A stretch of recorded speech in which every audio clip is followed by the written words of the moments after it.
네, 안녕하세요. 상사중재 사례 11주차 강의 진행하도록 하겠습니다. 오늘 할 내용은 이제 외국 중재 판정의 승인과 집행에 관한 부분인데, 사실 뭐 내용 자체가 많지 않아서 그냥 간단하게 진행하도록 하겠습니다.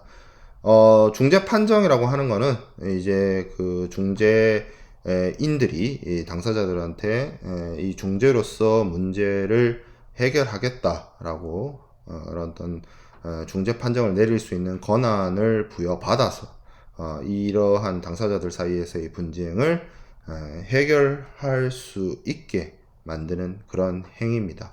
이러한 중재 판정은 사실상 법원의 확정 판결과 동일한 효력을 가지고 있기 때문에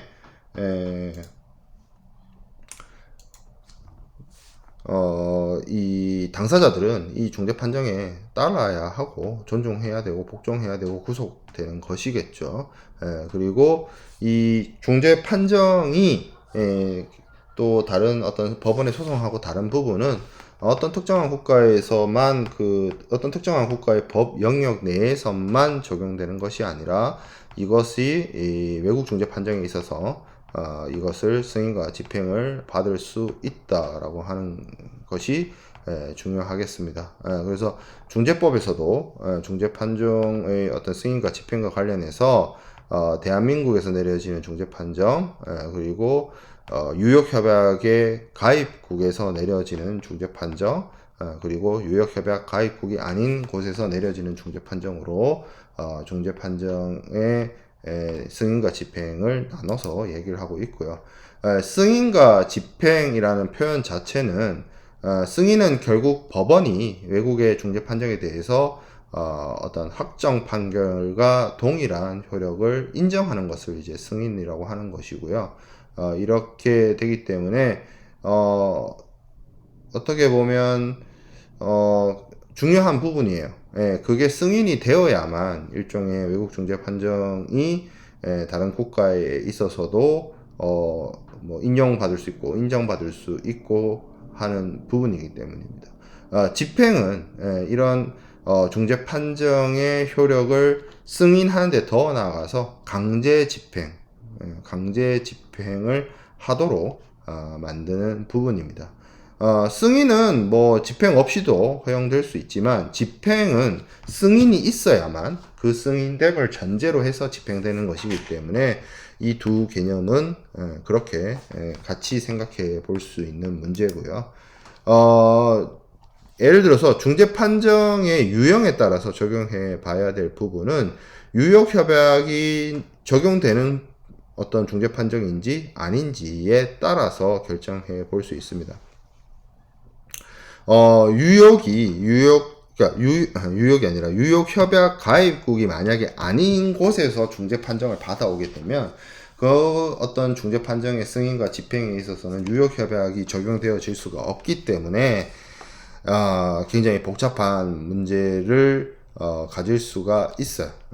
그리고 유역협약의 그 가입국에서 내려진 다시 말해서 유역협약을 적용받을 수 있는 중재 판정이라 할지라도 뭐 경우에 따라서는 어떤 국내법이나 국제조약에 기해서 집행을 구하는 것이 필요하다. 승인과 집행을 그런 유역협약 말고 다른 어떤 협약이나 다른 국내법에 의해서 받는 것이 유리하다라고 판단하는 경우에는 그렇게 외국 중재 판정의 집행을 구할 수는 있습니다만 그러한 선택을 실질적으로 하는 경우는 드뭅니다.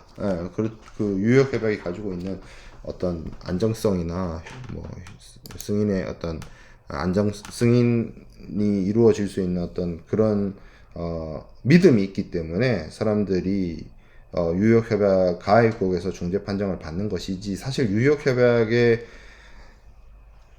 이런 문제가 있어요. 그러니까 뭐 유역협약이 아닌 국가에서 중재 판정을 받았을 때 그것의 승인과 집행의 경우에는 국내법을 적용해야 되고 뭐 그런 문제가 있는데 사실 그 실제 무역 계약을 하는 당사자들의 입장에서 한국은 유역협약 가입국이고 상대방 국가 내지는 뭐 어떤 계약의 이행지라든지 상사 중재를 진행할 수 있는 어떤 특정한 국가가 있다라고 했을 때 그 국가가 유역협약 가입국이 아니라면 그곳을 절대로 중재지나 뭐 그런 것으로 정해서는 안 됩니다.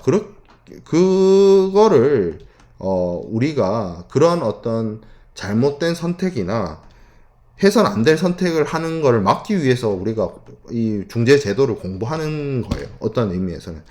제일 좋은 거는 국내 예를 들어서 그 기업이 한국 기업이라고 하면 홈그라운드에서 중재 판정을 받는 게 가장 좋죠. 유리합니다. 뭐 어떤 실질적인 실체적인 분쟁의 유불리를 떠나서 중재 절차 자체가 한국 내에서 진행되는 것 자체가 한국 기업에게는 굉장히 유리한 측면이 없지 않아 있기 때문에 한국의 대한상사중재원에서 중재를 받든지 아니면 그 계약의 협상이나 뭐 거래의 실질과 관련해서 외국에서 중재 판정을 받고 해야 된다라고 한다면 뭐 우리가 수업 시간에 여러 차례 이야기했던 뭐 미국 중재 협회라든지 일본이라든지 중국이라든지 아니면 뭐 ICC라든지 이런 뉴욕 협약을 통해서 승인과 집행을 받을 수 있는 국가에서 중재 절차를 진행하고 중재 판정을 받는 것이 바람직하다라고 볼 수가 있겠습니다.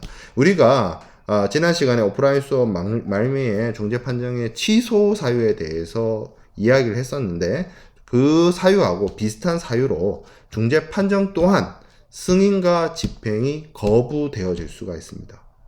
뉴욕 협약의 기준이에요.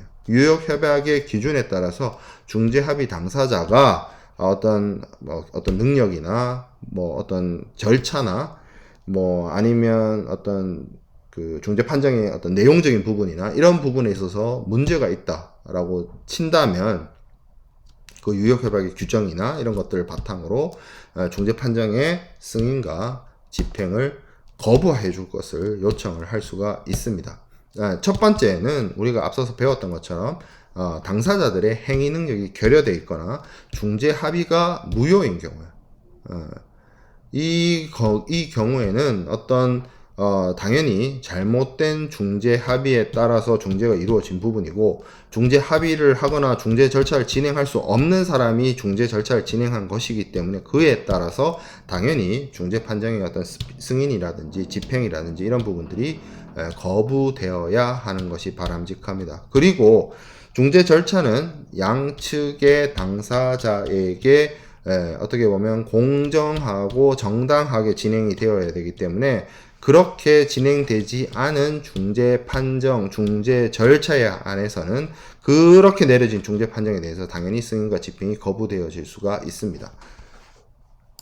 자, 그리고 이 부분 또한 중요하죠. 중재판정부가 자신의 권한을 넘어서게 되거나 중재 합의의 범위를 벗어나게 되는 그러한 중재 판정이라든지 그런 것들이 내려지게 되면 그 경우에는 뭐 그렇게 유월된 부분, 그렇게 일탈된 부분에 대해서 중재 판정의 어떤 집행 거부, 집행 취소 이런 것들을 할 수가 있겠습니다. 그리고 중재 판정부 구성을 잘못했다라든지 아니면 중재 판정의 어떤 구속력이 발생하지 않는다라든지 이런 경우에는 당연히 중재 판정의 어떤 취소라든지 정지라든지 이런 것들이 내려질 수가 있습니다. 이거는 어떻게 보면 당연한 얘기일 수도 있어요. 중재판정부가 뭐 구성이 잘못됐다거나 절차상에 뭔가 하자가 있다거나 아니면 우리가 지난 시간에 배웠던 뭐 각국의 법원이 중재 판정을 취소시켰다든지 뭐 이런 경우에는 당연히 중재 판정의 승인과 집행이 거부되어지는 것이 당연히 하겠죠. 그리고 중재 가능성의 결여, 이 부분은 어떻게 보면 뉴욕 협약에 있어서 이야기하는 부분이 될 수가 있는데 그 어떤 특정한 그 국가의 법률 하에서 중재로 해결할 수 없는 문제의 경우에는 당연히 중재 판정의 승인과 집행이 거부되어질 수가 있습니다. 자, 그리고 이거는 제가 지난 시간에도 설명을 드리면서 정말 애매한 문제다, 얘기할 수 없는 애매함을 가지고 있는 문제다 라고 얘기했던 공서양속의 위반의 문제가 있습니다. 그 어떤 중재 판정의 승인과 집행이 어떤 그 특정 국가의 어떤 선량한 풍속이나 사회 질서에 위배되는 그러한 경우에는 중재 판정의 승인과 집행이 거부되어질 수가 있습니다. 하지만 이 공서양속이 도대체 무엇이며 기준은 어떻게 될 것이며 어떤 것들을 고려해야 되고 어떻게 판단할 것인지에 대해서는 그 해석이나 그 설명이나 이런 것들이 명확하지가 않기 때문에 참 한계가 있다라는 점을 말씀을 드리고요. 지금 제가 마지막으로 말씀드릴 부분은 대법원 판결이에요. 대법원 판결에 이런 공서 양속 규정에 대한 대법원의 어떤 판결인데 이렇게 얘기를 합니다. 외국 중재 판정의 승인이나 집행이 집행 국가의 기본적인 도덕적 신념과 사회 질서를 해하는 것을 방지하여 이를 보호하려는데 그 취지가 있다. 그러므로 국내적인 사정뿐만 아니라 국제적 거래 질서의 안정이라는 측면도 함께 고려해서 이를 제한적으로 해석해야 된다. 그리고 외국 중재 판정에 적용된 외국법이 우리나라의 실정법상 강행 법규에 위반된다고 해서 바로 승인 거부 사유가 되는 것은 아니고 해당 중재 판정을 인정할 경우 그 구체적 결과가 한국의 선량한 풍속, 기타 사회 질서에 반할 때 승인과 집행을 거부할 수 있다. 그러니까